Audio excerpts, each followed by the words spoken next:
आजको रामपुर पाल्पा रामपुरमा पैदल यात्रा 11 नम्बरे गाडीबाट हामी हिँड्दैछौँ।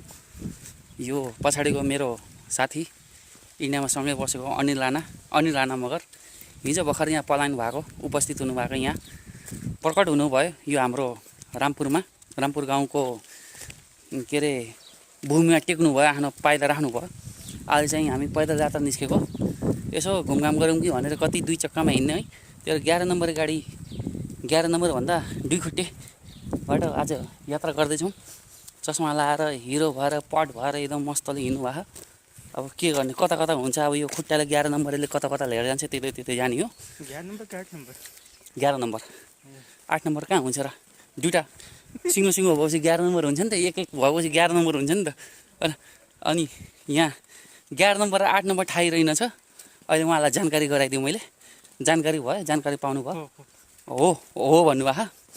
ल आज चाहिँ हाम्रो 11 नम्बर गाडी मैले थाहा पाएन, अहिले पायो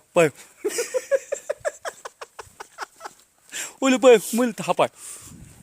उहाँलाई चाहिँ जहिले पनि थाहा पाउनु के अरे, उहाँले थाहा पाएन भन्छ, मैले चाहिँ पाइहाल्छु।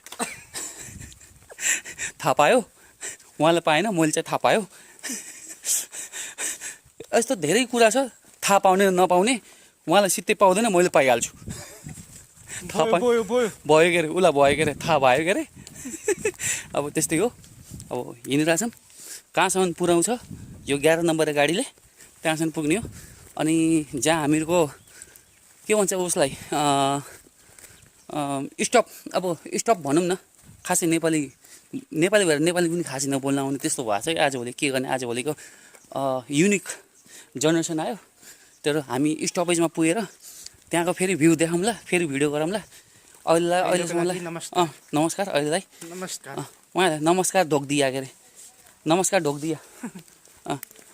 ढोकिदिया। बाटोमा जो पायो त्यसलाई ठोकिदिया।